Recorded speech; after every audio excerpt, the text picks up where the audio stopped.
Bien, volvemos acá, por supuesto, a Mega Noticias, ahora AM, para analizar finalmente los dichos en este debate. Estoy con el profesor Mauricio Morales, luego de 2 horas, casi 40 minutos de debate. Bien largo, duraba 2 horas, se tuvo que alargar por las diferentes interacciones también que hubo entre ellos, que se vio bastante confrontacional, ¿o no? En algunos pasajes, algunos aspectos, algunos temas también, Mauricio. ¿Cómo lo viste? Sí, yo vi un debate mucho más rudo en comparación con los debates anteriores, más confrontación, y la gente que escuchó o que vio este debate va a quedar muy clara respecto a las diferencias que existen entre las dos candidaturas en términos de programa y en términos de estilo.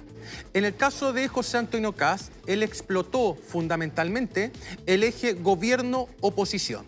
Es decir, lo repitió en múltiples ocasiones, se refería a la candidata de la continuidad y señaló varias veces que el 70%, según él, había rechazado al gobierno en la primera vuelta. Ese fue su eje de acción durante gran parte del debate. Esa fue su lectura que hace y, claro, finalmente lo que realiza y busca es ligar en todo momento a Janet Jara con el gobierno del presidente Boric. Exacto, porque sabe que el gobierno del presidente Boric tiene cerca de un 32-33% de popularidad y eso le permite a él posicionarse como un líder de la oposición. De hecho, yo lo he mencionado varias veces acá, Maribel, en las últimas elecciones desde el año 2015 hasta ahora en América Latina, en el 85% de esas elecciones han ganado candidatos de la oposición. En consecuencia, rinde muchísimo operar bajo este eje con el fin de acorralar al rival y decir, bueno, usted es solamente o representa solamente a ese 30-32% que defiende o aprueba al gobierno. Ahora le preguntó a Jara, se le preguntó durante el debate por los dichos de Jaime Quintana en relación a que la gestión del gobierno del presidente Gabriel Boric la estaba perjudicando y ahí ella responde que no. O sea, ella dice, yo no soy la continuidad ni de Boric ni de Bachelet y si pierdo es mi responsabilidad. Exactamente, y ahí creo que fue una respuesta razonable, aunque todos sepamos que para bien o para mal, ella es la candidata del presidente Boric, es la candidata del gobierno. Hubo una primaria entre los partidos que componen la coalición de gobierno, en consecuencia pocos podrían pensar que Janet Jara no es la continuidad del gobierno del presidente Boric. Insisto, para bien o para mal. Exacto, y Jara, fue su ministra, digamos. Y Jara hizo un debate que me sorprendió desde el siguiente punto de vista. Ella, obviamente, no funcionó bajo el eje gobierno-oposición, pero sí bajo 2 ejes que, fíjate, Maribel, le podrían hacer sentido al votante de Franco Parisi. Y por eso fue inteligente el planteamiento. Ella funcionó sobre la base del eje élite ciudadanía, de hecho dijo élite gente, como lo hacía el Partido de la Gente, y con el eje Estado-Mercado. En varias oportunidades se indicó a Kast y a su probable ministro de Hacienda, el señor Quirós, asesor económico actualmente, como casi representantes de la colusión, de los abusos. Incluso hubo una pregunta también con respecto a eso que le hacen al candidato Kast, donde se señala si finalmente en torno a quizás ribetes éticos, él estaría por nombrarlo ministro teniendo en cuenta, dice la periodista, que él está ligado a hechos de colusión. Claro, y él responde que no ha sido condenado, entonces por lo tanto cuenta con todo su respaldo y le preguntan después si es que hay un dilema ético con eso y él no alcanza a responder. ¿Cuáles son las frases, diría yo, más fuertes en ese sentido? Claro, Jara le dijo, te jodes a la gente y trabajas con gente que se jode a la gente. Es decir, lo que está apuntando ahí Janet Jara es profundizar en esta idea de una élite corrupta y un pueblo quizás virtuoso, que es precisamente lo que hacen los candidatos que provienen desde fuera de esa élite y que son capaces de convocar particularmente a los segmentos bajos y medios bajos en términos de ingresos, que fue lo que hizo precisamente en la primera vuelta Maribel Franco Parisi. Franco Parisi llega a esos segmentos, sí. Y ella apunta a eso, en el fondo como para diferenciarse. Claro, ella dice, tú estás con los coludidos, con el poder, yo estoy con las personas que sufrieron los abusos. Exacto. Ese es como finalmente el relato de ella en este debate. Y fíjate que como punto adicional o como complemento a lo que estamos hablando ahora, apareció como eje de discusión Estado-mercado. ¿En qué sentido lo digo? En el sentido de que muchas de las soluciones que planteó Janet Jara tienen que ver con un Estado muchísimo más activo, y eso le sirvió para preguntarle a Kast y acorralarlo con la siguiente interrogante: si va a rebajar los 6.000 millones de dólares, ¿dónde y cómo lo va a hacer? ¿Beneficios sociales o no? ¿Vas a echar gente o no? Ahí se vio un poco, bueno, esta tensión entre ambos porque pudieron interactuar, que era un espacio también súper dinámico dentro del debate. Sí, pues entonces, claro, tú, por eso decía al principio que acá la gente tiene que tomar una decisión y las cartas están clarísimas. O sea, si colocamos el eje izquierda-derecha, sabemos. Si colocamos el eje gobierno-oposición, sabemos. Si colocamos el eje Estado-mercado, también sabemos. E incluso si colocamos el eje elite-gente, podríamos clasificar a los candidatos sin temor a equivocarnos. Por lo tanto, eso fue lo que generó principalmente el conflicto, y me parece que la actitud más ofensiva de Janet Jara tuvo que ver con estos ejes que acabo de mencionar. Bien, hay momentos importantes de este debate que duró 2 horas 40 minutos, finalizó hace pocos minutos, así que pasemos a revisarlo, ¿les parece? Y luego lo comentamos junto a Mauricio. Se acaba de dar todas las respuestas. Fue sancionado, cumplió. Nunca fue condenado por lo que usted menciona. Entonces también... Dije justamente, procesado y posteriormente absuelto. Pero es que Le doy en las todo el otras... antecedente. Es que yo creo que en las otras afirmaciones que usted ¿Colusión? hizo, hay errores. ¿Me ¿Cuál puede es? decir cuál es la sanción que recibió? Ninguna, pero gracias. él es la persona indicada en correos electrónicos como creador del modelo. Muchas gracias. ¿No le merece reproche ético? ¿Le merece algún reproche ético? Es importante. Como están aplaudiendo, fije un estándar. ¿Le merece algún reproche ético? ¿Usted lo ve ahí? Sí, por supuesto que Tiene no todo mi está de mi respaldo. espalda. Tiene Perfecto, todo mi gracias. respaldo. Gracias. Muchas gracias, candidato.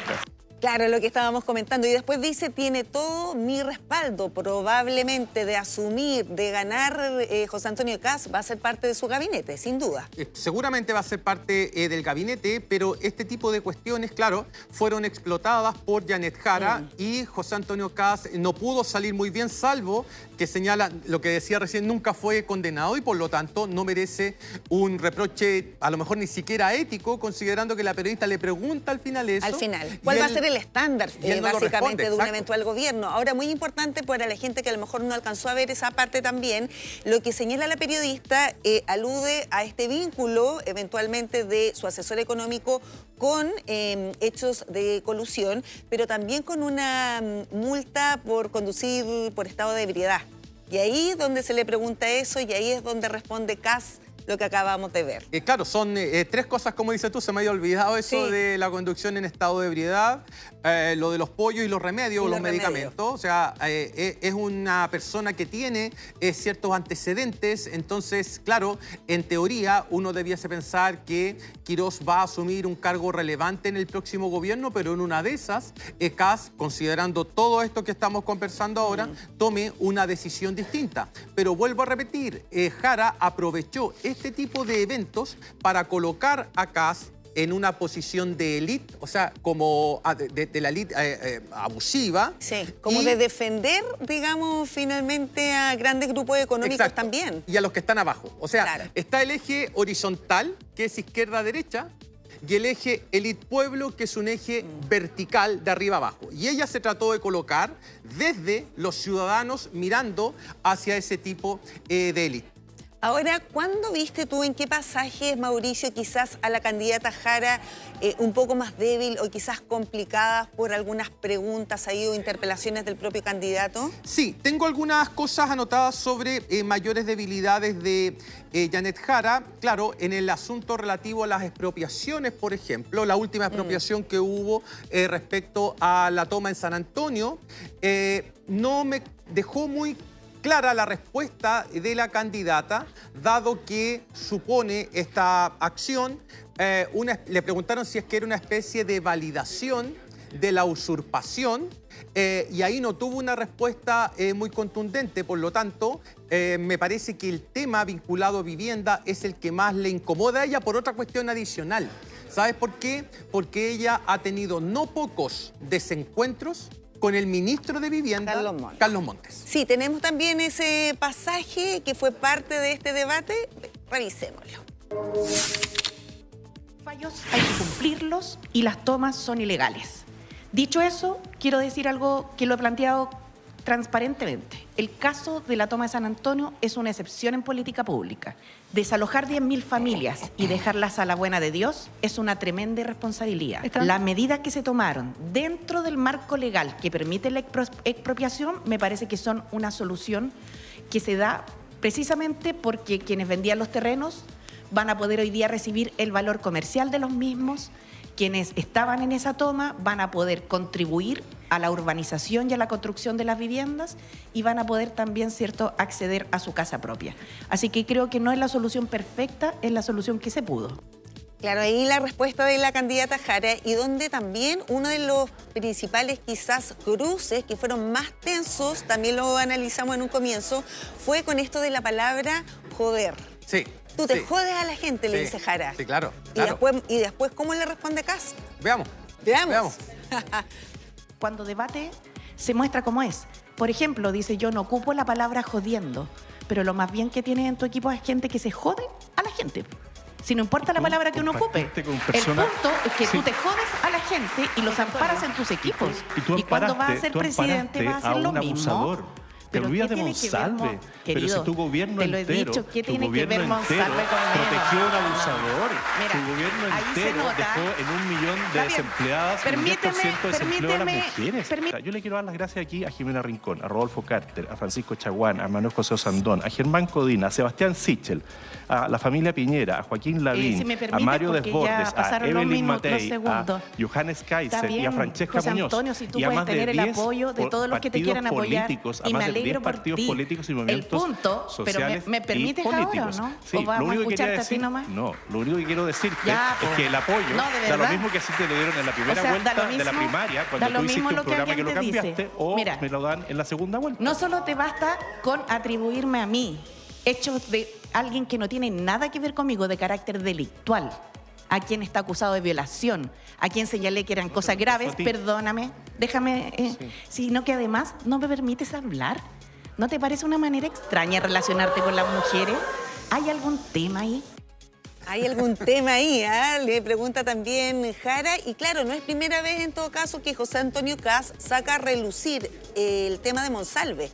Claro. Como una responsabilidad también de ella porque fue parte de ese gobierno. Sí, y sí, él ahí, de nuevo, está funcionando en el eje gobierno-oposición. Él no se preocupa mucho de los contenidos que defiende la exministra Jara, sino que se concentra fundamentalmente en los hierros que ha tenido el gobierno del presidente Boric.